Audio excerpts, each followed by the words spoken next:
Thanks for tuning in to Celeb Source. If you're new to the channel, be sure to subscribe, and thanks for joining us. Now, today we have Birdman on deck. Cardi B holding down 2 spots, supporting protesters and checking Tomi Lahren. Wayne explains the blame game, and Twitter flames Wayne, man. Album in stores, no time soon. Alright, now thanks again for tuning in to Celeb Source. If this is your first time to the channel, be sure to like, be sure to subscribe, hit the notification bell so you can be on point with the latest celeb news. Now, coming out the gate, we heard you talking about us.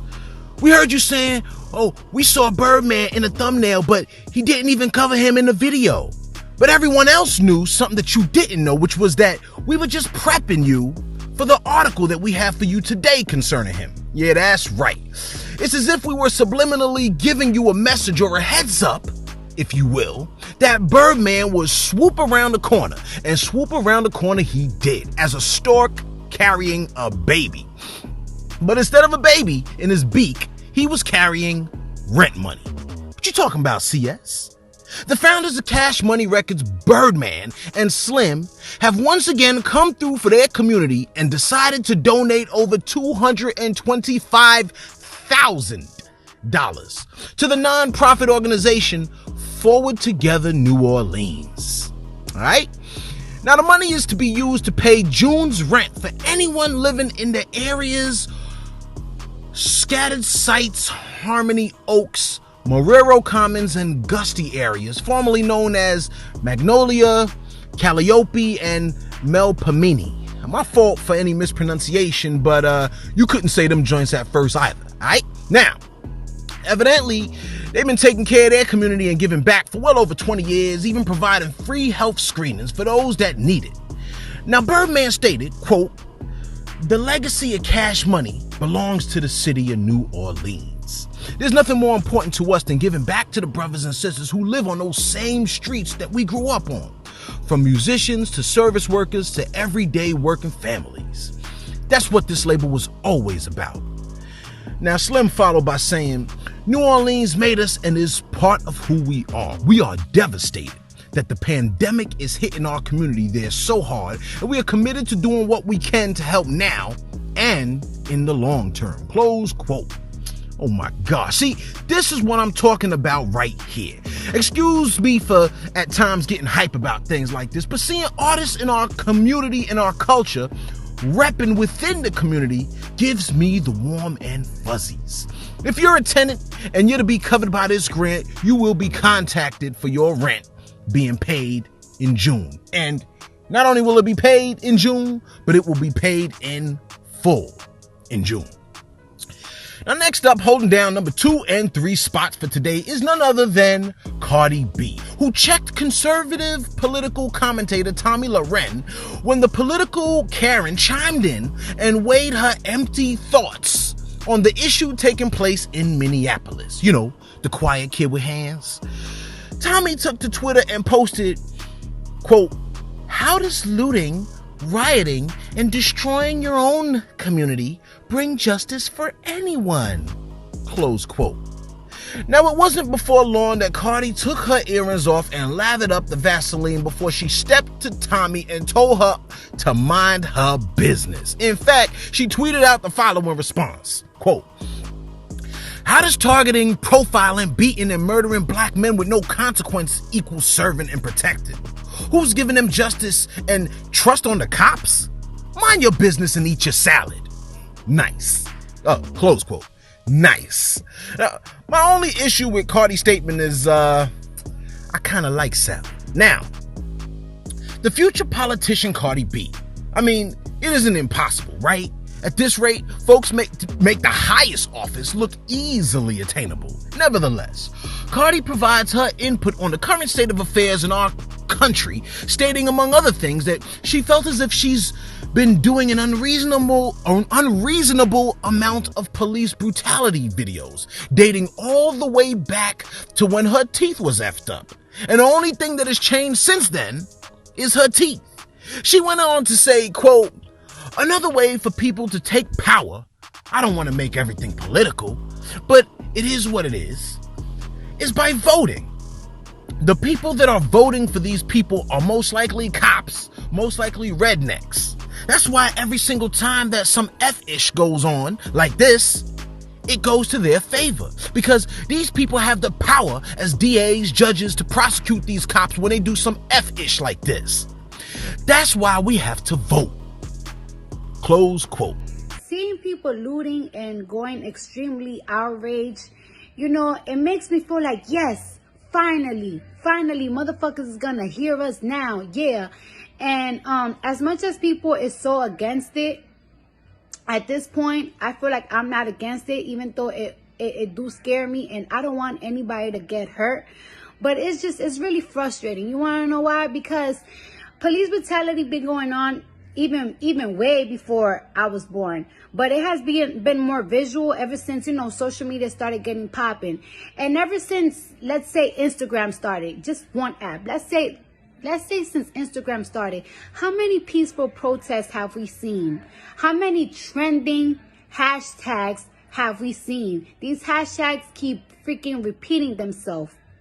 I feel like I've done videos against police brutality. I feel like this is like my 7th time. Like, I've been doing fucking police brutality videos ever since my teeth been fucked up. And the only shit that changed has been my fucking teeth. Like, you know what I'm saying? So it's like, people are tired. So now they're tired of showing that it's like, oh, motherfuckers are educated. Motherfuckers could take the grown and adult way and act peaceful. People are tired of that. So now this is what people have to resort to. And another thing, I also want to say this. Another way for the people to take power, I don't want to make everything political, but it is what it is. It's by voting. And when I say voting, I'm not only talking about the president. We could vote for mayors, we could vote for judges, and we could also vote for DAs, district attorneys. Yes, we could vote for these people for our county. We sure can. The people that are voting for these people are most likely cops, most likely rednecks. That's why every single time that some fuck shit like this happen, it goes to their favor.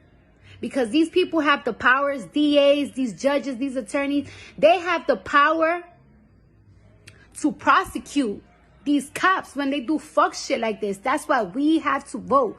We have to be aware when these elections are going on. We have to be aware and inform ourselves of these people that are in power. That you think because they're not a senator, or they're not a governor, or they're not a president, they don't have no power, but they have power where you live at. And that's a fact. My name is Cardi B, and I'm going to bed. Good night. That was Cardi B, and we approve that message. Cardi for 2024, please, right?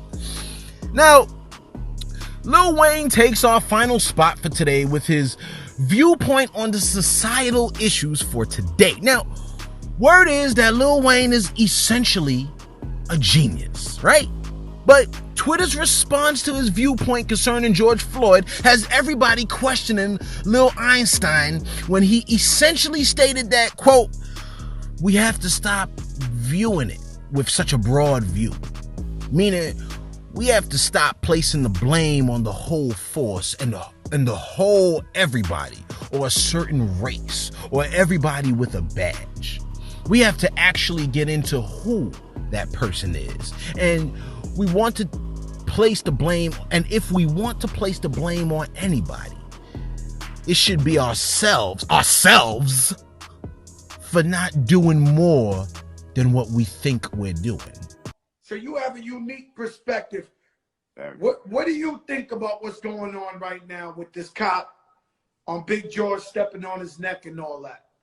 I think when we see these situations, I think we also have to understand that we have to get very specific. We have to get so specific, and what I mean by that, we have to stop viewing it with such a broad view. Meaning, we have to stop placing the blame on the whole force and the whole everybody of such a certain race, everybody with a badge, and we have to get into who that person is. And if we want to place the blame on anybody, it should be ourselves for not doing more than what we think we're doing.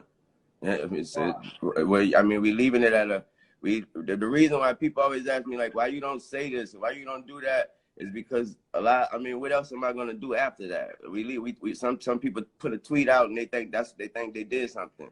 There's some people wear a shirt, they think they did something. I mean, what you gonna do after that? Did you actually help the person? Did you actually help the family? Did you actually go out there and do something? So if I ain't about to do all that, then I ain't about to do nothing. I pray for you. You say the follow through is more important than wearing the shirt or talking about it. Is actually learning about it. What we need to do is we need to learn about it more. If we want to scream about something, know what we screaming about. We want to protest about something, know what we protesting about. Because if we want to get into it, I mean, it's a bunch of facts that we think we know that we don't know. So if we want to get into it, first know what we talking about before we talk about it. Because we scream about things that sometimes they isn't even true. Which made, close quote, which made social media rise up in unison like the Migos did on Joe Budden and proceed to wail on the genius as he pushed in his bifocals and held up his metaphorical finger while making a final statement to solidify his point when he said, quote, "What else am I gonna do after that?" Some people put a tweet out and they think they did something. Some people wear a shirt and they think they did something. What you gonna do after that? Did you actually help the person? Did you actually help the family? Did you actually go out there and do something? So if I ain't about to do all that, then I ain't about to do nothing. I'll pray for y'all. Close quote. Touche, Wayne, touche. Now, as I thought deeply about Wayne's statement and the implications of his thought process and mentally worked through carrying out his thoughts to his logical conclusion, social media wasted no time and got the swinging on Wayne, hitting him with body blow statements like, quote, "Can y'all stop asking Lil Wayne crackhead behind about politics? That nigga don't do ish for his city unless it's making him money. We been knew he wasn't on our side," close quote. And then social media stomped him out with statements like, quote, "Lil Wayne brain is slush from lean and seizures. Don't listen to him," close quote. And you know how these things go. When you think everything is said and done with the jumping, someone always comes along at the very end and throws that last hit with the statement like, "Lil Wayne ugly behind talking about I'm not doing nothing because after I do it, then what?" Nigga, you been doing something. You've been doing what? You've been doing something. You have the resources and the celebrityism to help your people. What a effing clown. Close quote. Reigniting the jumping process. Looks like the atmosphere is too tense and wounds are too fresh, Wayne, to throw out long-held beliefs that might have been right at a different time, in a different place, in a different culture, maybe even in a different world, but sounds awfully off-target during these times. The right tune at the wrong time makes the wrong song. Let us know your thoughts. Did Cardi tread a bit too lightly with Tommy Loren? And did she apply the right amount of pressure? Thanks for tuning in to Celeb Source, your source for celeb news.